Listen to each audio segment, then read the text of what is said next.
प्रारंभ करता है तो उनको हम लोग रिवॉल्विंग फंड देते हैं अपने कार्य को आगे बढ़ाने के लिए। तो वह अभी 42,000 ऐसी महिला स्वयंसेवी समूह को हम लोगों ने किया था। लगभग 4.5 लाख महिला स्वयंसेवी समूह काम कर रही हैं और उनके साथ 52 लाख जो महिलाएं हैं उनके साथ काम कर रही हैं। एक दूसरा, महिलाओं को ग्रेजुएशन तक शिक्षा फ्री। इसके अलावा मुख्यमंत्री कन्या सुमंगला योजना के माध्यम से बेटी के जन्म लेने से लेकर के और उसके सीनियर सेकेंडरी या उसके बाद सर्टिफिकेट या कोई डिप्लोमा या कोई डिग्री कोर्स करने तक 15,000 रुपए की राशि सरकार उसको उस बालिका के नाम पर उपलब्ध करवा रही है। बालिका शादी योग्य हो जाती है तो 51,000 रुपए की राशि सरकार उसको उपलब्ध करवाती है।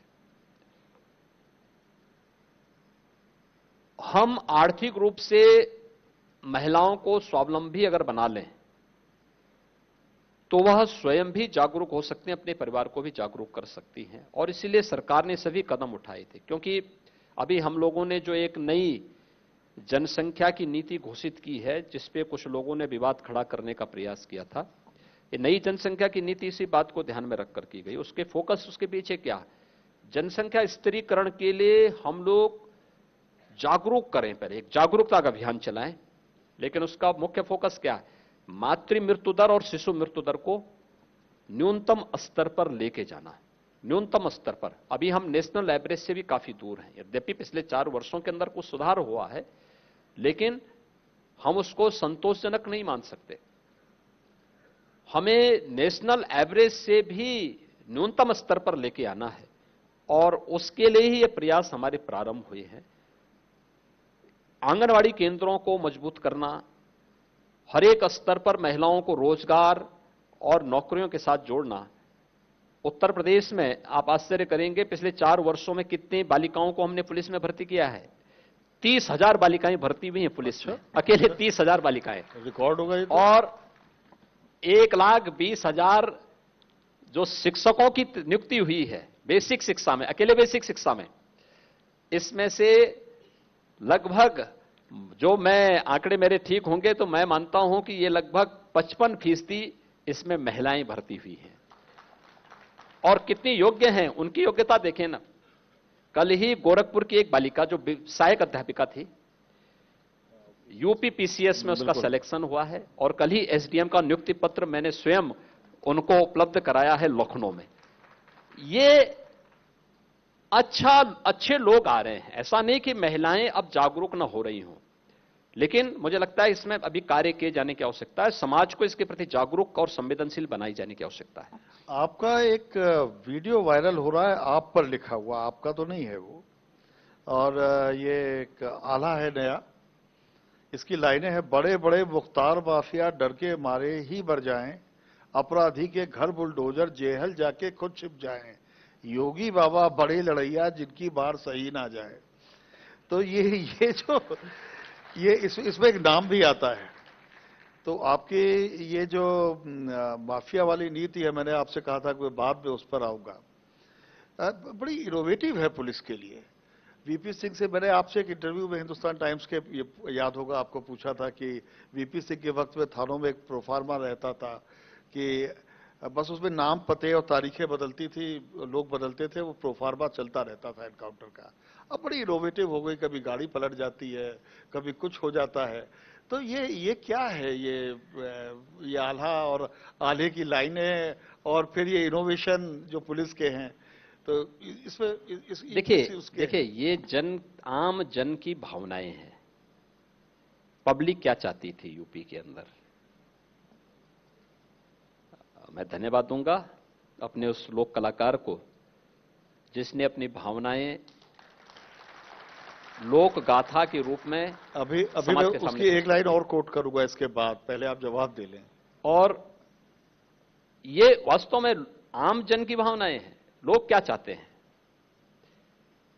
मुझे एक बात बताएं ना कि कोई कुछ भी कहता रहा हो, अगर भारत सरकार ने देश के अंदर एक निर्णय लिया कि पाकिस्तान, बांग्लादेश और अफगानिस्तान में रह रहे अल्पसंख्यकों को जो भारत के अंदर विगत 5 वर्ष पहले से रह रहे हैं उनको हम नागरिकता देंगे, तो शेष लोगों को परेशानी क्या हो रही है? यानी पाकिस्तान गलत करे और उन लोगों को न्याय देने का काम अगर भारत कर रहा है तो परेशानी कुछ लोगों को हो रही है। और उस समय फिर यहां आगजनी करना, तोड़फोड़ करना। हमने तब भी यहां पर एक कानून बनाया था और हमने कहा कि जो तोड़फोड़ और आगजनी करेगा तो इसकी कई गुना वसूली कर लेंगे। बहुत सारे लोगों को बुरा लगा था कि साहब हम लोग गलत कर रहे हैं, यानी हम आगजनी करने की छूट दे दें, तोड़फोड़ करने की छूट दे दें, ये नहीं स्वीकार हो सकता है। और राज्य सरकार अपने जो भी निर्णय लेगी 24 करोड़ जनता के व्यापक हित को ध्यान में रख के निर्णय लेगी, लेकिन जनता का खून चूसने और व्यापारियों का उत्पीड़न करने की छूट सरकार किसी भी माफिया और पेशेवर अपराधी को नहीं दे सकती है।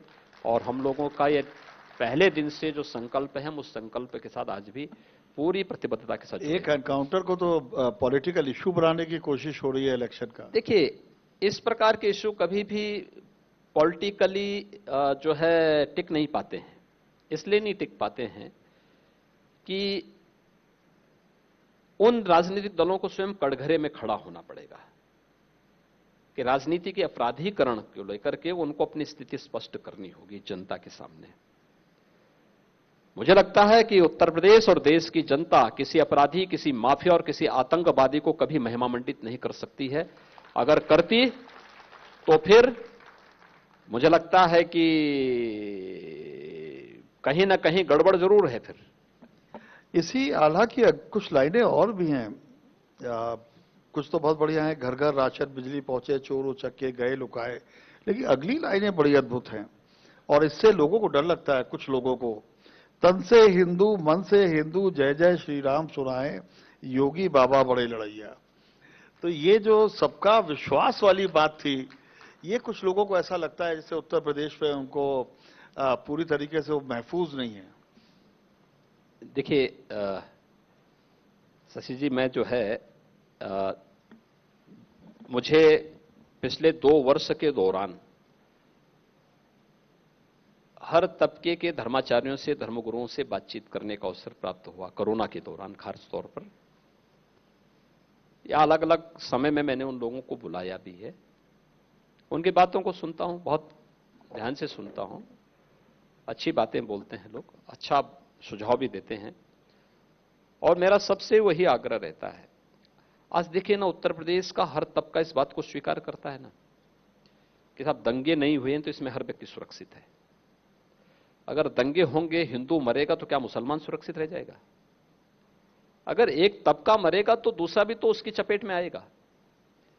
एक तबका सुरक्षित है तो दूसरा तबका भी सुरक्षित अपने को महसूस करे। तो ये उनकी अपनी भावनाएं हैं और मुझे लगता है कि हमें उन भावनाओं को वर्तमान परिप्रेक्ष्य के साथ जोड़ करके देखना चाहिए। मुझे लगता है कि भारत का या उत्तर प्रदेश का कोई नागरिक ऐसा नहीं होगा कि जिसको जय श्री राम बोलने में कोई संकोच होता हो। सभी नागरिकों को आप जय श्री राम बोलने को कह रहे हैं? वो एकदम बोल सकता है भाई, राम हमारे पूर्वज थे। और ये तो मैं नहीं बोल रहा हूं, दुनिया का सबसे बड़ी आबादी का मुस्लिम राष्ट्र है इंडोनेशिया, और इंडोनेशिया अपना पूर्वज राम को मानता है। और हम भारत के लोग किस उसमें जी रहे हैं? अरे राम हमारे पूर्वज थे, इस पर हमें गौरव की अनुभूति होनी चाहिए। अगर इंडोनेशिया इस परंपरा पर गौरव की अनुभूति कर सकता तो हम क्यों नहीं कर सकते? हमें करना चाहिए। अब मैं, यानी अयोध्या में हमने दीपोत्सव का आयोजन 4 वर्ष पूर्व जब प्रारंभ किया था, इंडोनेशिया की रामलीला को मैंने स्पेशली वहां बुलाया था।